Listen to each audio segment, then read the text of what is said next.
Okay, Algebra 1. This is going to be a long one. Well, I'm going to try to go. So we're covering weeks 8 and 9. You should have already completed week 8. So I'm just showing you about that. But then we're also going to complete the square. So let's get to it. Quadratic formula. You already know the song. If you don't know the song, you didn't subscribe to the YouTube channel, then I don't know, you can forget the formula. So this quadratic formula is for standard form. Okay, so standard. That's when we use that. That's the first thing. A, B, and so we're gonna label A, B, and C, which are the coefficients of our terms, and C is the constant term. So A in this case is -10. B is -7 and C is 1. I wonder if you knew that. You probably, someone out there probably thought that A was -7, but A is the coefficient of x squared, B is the coefficient of x, and C is the coefficient. C is not a coefficient, it's the constant term. And furthermore, we don't square any, we don't do anything fancy dancy. It's just the numbers, okay? Now we know the formula, sub into the quadratic formula, which is x equals -b plus or minus the square root of b squared minus 4ac all over 2a. All right. It's okay. Doesn't matter. All right. I know the formula. You know the formula. Let's use the formula. So we're going to substitute in, and we're going to go -7 plus minus the square root, parentheses -7 squared, minus 4. A is -10. C is 1. So check the number values, check whether I substituted everything right. And now we're going to put it all over 2a, but a is -10. All right, so then -7 is, that's 40. So I like to do this part over to the side. So -7 squared is 49. 4 times, and then minus 4 times -10 is -40, times 1 is -40. This is -80. Oh, that's positive 89, right? So, and then this right here becomes a +7, -20. So this is called the exact answer. But now let's go ahead and this. Oh my gosh, I can't. You know what? I'm not even. I was gonna use a calculator. I was gonna Google the square root of 89, but instead, I will just say that it's this 9 times 9 is 81. 10 times 10 is 100. So maybe this could be approximately 9.4 or something. 9.3. Let's do 9.3. Let's just pretend that 89 square root is 9.3.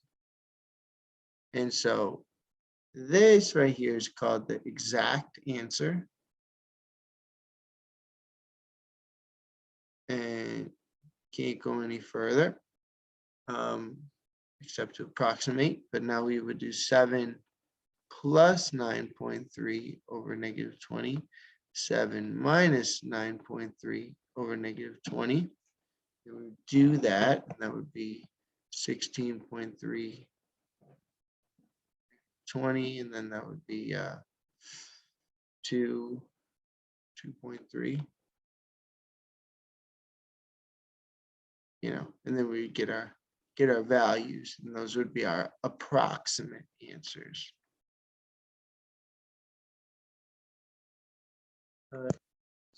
On here. Okay, so we got the exact answer before you take the square root. Of course, if it's a perfect square, then you don't need to worry about that. Make sure you know your perfect squares. I'll write them down here. These are the perfect squares. 6 times 6, 7 times 7, 8 times 8, 9 times 9, 10 times 10, 11 times 11, 12 times 12, 13 times 13, 14 times 14, 15 times 15.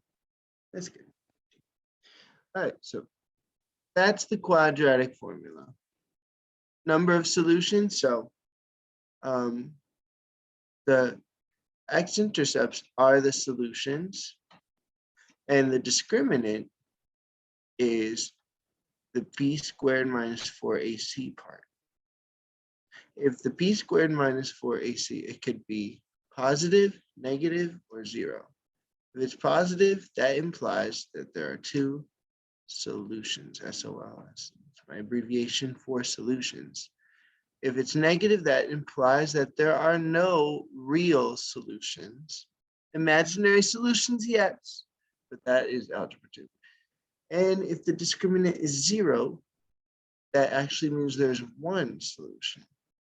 I'm even going to draw a little graph so you see what it looks like on the graph. So draw the graphs too in your notes. So the two solutions right there and there, 0 solutions. It means it's above the axis, the x-axis. One solution means you have a parabola and the vertex is right on the x-axis. One solution. All right, so that's what it looks like. So in this case, let's label our A, our B, and our C. And then let's find b squared minus 4ac. So that's going to be 12 squared minus 4 times negative 4 times negative 9. So that's 144 minus that's negative 16 times negative 9. And then 16 times 9 is 54. 9 times 9, 14. 144. Is that right? So 144 minus 144. That's 0. That means if I'm right, there's one solution. Look at that. Okay, so that's the quadratic formula, the discriminant and the whole thing. Now let's talk about functions. So recall that the x values of functions make up the domain. So every time you see that word domain, you should think the x values, or you could say the inputs. All right. Yeah. What could make values not in the domain? So not in domain. We're going to explore two possibilities. First possibility, negative square roots. No, just no, all right? And 2, zeros in denominator. No. All right, so any values that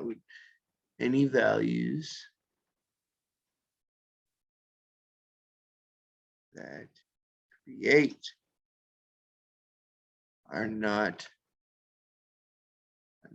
in the domain. Look, my English is getting better as I write. So any values that create negative square roots or zeros in the denominator are not included in the domain of a function. Got it? So this denominator is 2. And so that will never be 0. It will always be 2. So that means we can substitute all of these. Anything will work in the domain. I did it. All right, well, I'm gonna do that one again for your benefit. All right. identifying values in the domain. Now see this one, there's no denominator, there's no square root sign, so everything is in the domain. Square root sign.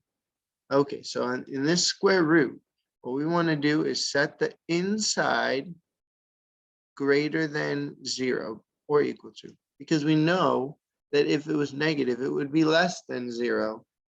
And we can't have that. We can't take the square root of negative numbers. So you set it up. Just go ahead, just set it up. And now solve. And so I'm going to divide both sides by 8. X is greater than or equal to 0. So that's the domain. The domain is all x values greater than or equal to 0. Is -1? No, that's not greater than or equal to 0. But the other two are. Just what I was looking for, the denominator. So now this is not an inequality, this is an equality. What I mean by that is there's one x value that will make this thing equal 0, and it's not 0. We set the denominator equal to 0 to figure that out. And then we solve. Set up and solve. And so the answer is 5. Meaning if I substituted 5 into that function, then I would get 0 in the denominator. Watch, I'll do it just in case you don't believe me. 4 over 5 minus 5 simplifies to 4 over 0. And can't have that. So 5 is not in the domain. Sorry. Everything else is, though. There's nothing else that would make it messed up. All right. So go ahead and try that. Now let's move on. So we did that, did that, did that. Determine the domain. So now this just goes right along with what we just did. So go for it. Function domain word problems. Okay. So now in this one, what you want to do is you want to look at the values for the inputs and outputs and decide, could they be decimals or do they have to be integers or whole numbers? So here we have years, we have home runs. You can't hit 0.5 home runs or anything like that. Prince Fielder, I know that guy. So that means that the domain would have to be integers. And what's the appropriate domain? So the domain, is it the home runs?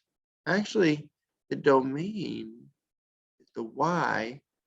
Y is season Y. So I'm looking at the seasons to determine the domain, but they are also integers. All right, because they're going 2000, 2001. And so the domain is going to be the lowest year to the highest year. So 2000 to 2010. That was tricky. That was tricky. All right, but once you try that one, you may find that you get it. Okay, so now this week's material for completion and possibly correction. And let's start with the function stuff since we're talking about functions. Mark all the relative maximum points.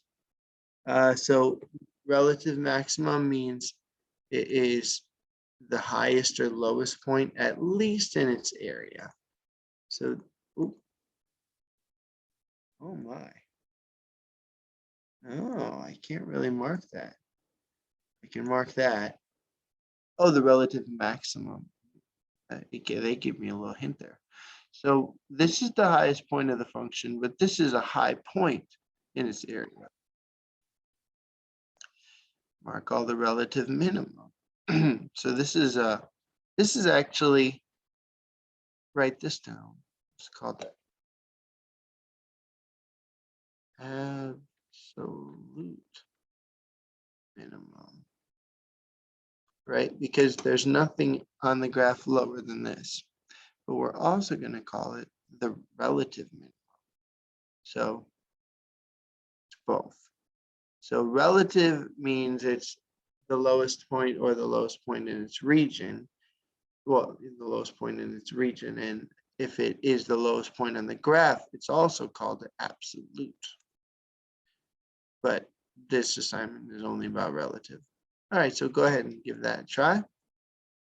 Now, recognizing functions from tables. So write this down, that the rules to be a function definition. It's a set of inputs and outputs, I need a comma there, such that each input has one output. Okay, the outputs can be the same, but you can't have an input that goes to two different outputs. All right, so let's look at our inputs. Here they are, this left side. And we want to see, does any of them repeat? Well, I see a 65 here and a 65 here. And the first time the 65 has an output of 20. The second time the 65 has an output of 18. Two-timer. No, this is not a function. All right, so that can't happen. If that each input, just say each input has one output. Okay. Then we can even see that on a graph. The inputs are the x values, right?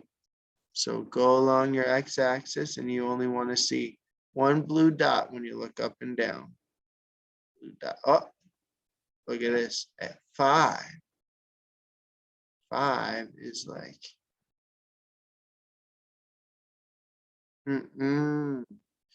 5 is lying. 5 is like, hey, 6. Hey, -6. No 5. You pick one or the other, but you cannot go to both outputs. All right, so this is not a function.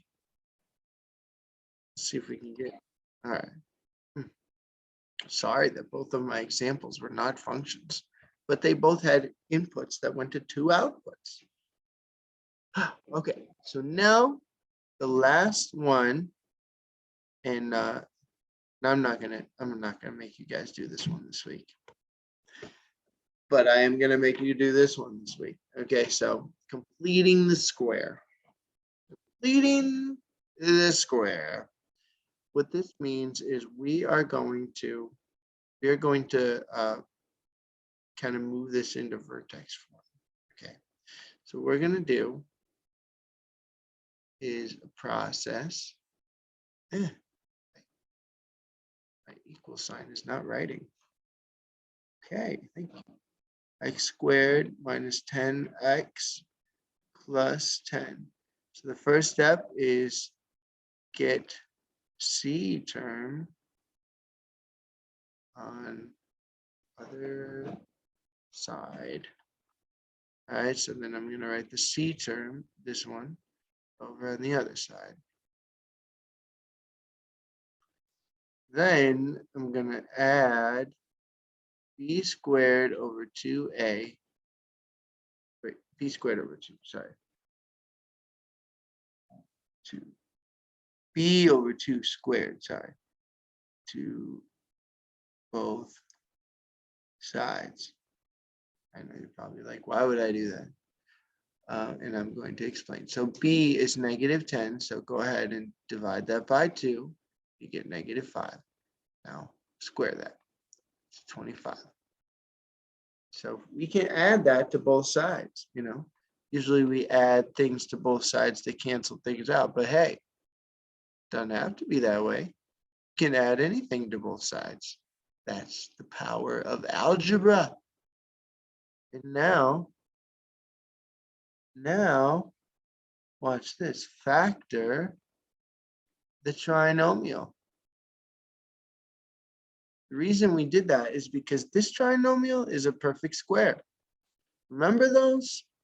So this is going to be 15.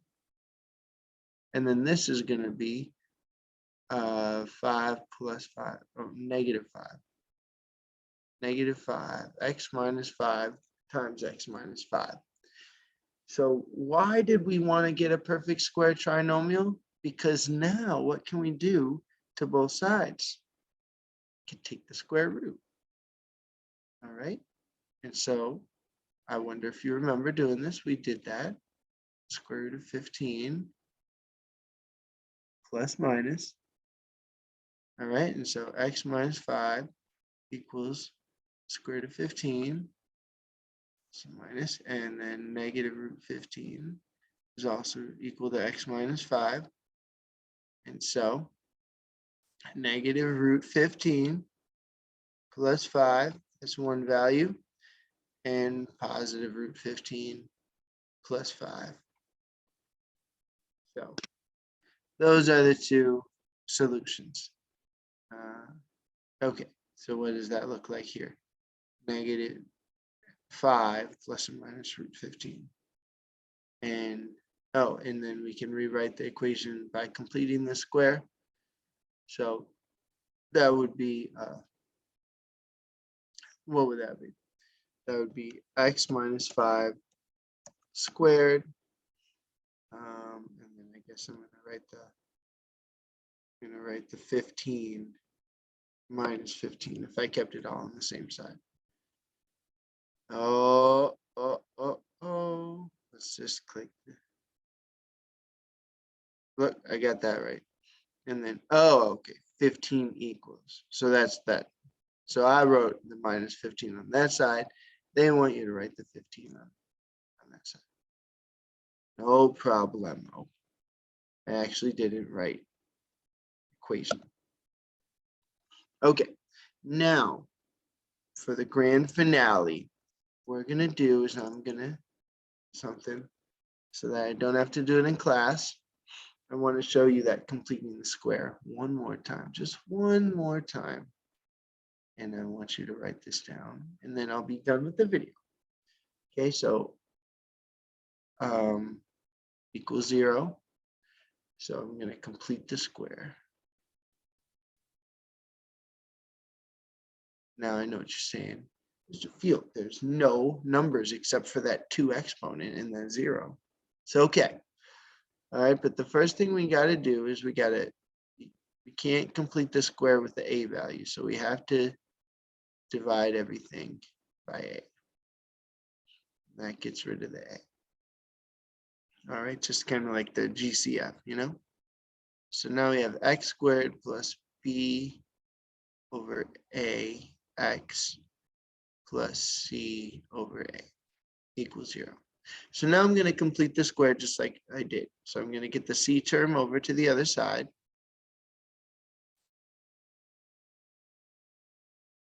It's negative c over a. Now, do you remember the next step? It was add b over 2. You got to divide this by 2 and square it, right? So how do you divide this by 2? Well, that's kind of hard. Well, yeah, you just divide it by 2. That's what you do. All right, so that's 2 over 1, but of course we got to flip, multiply, and then of course we're squaring it. So that would be a 2a squared. It's b squared over 4a squared, right? Yeah. Okay, so we're going to add that to both sides. So now this is what we want to add to both sides to make that perfect square trinomial. So let's go up, up, up, up, and we're going to write x squared plus b over ax plus b squared over 4a squared equals negative c over a plus b squared over 4a squared. All right, now we want to factor this. And we see that factors, what would it factor into? It would factor into x plus b, if it was b over 2a. Would that work?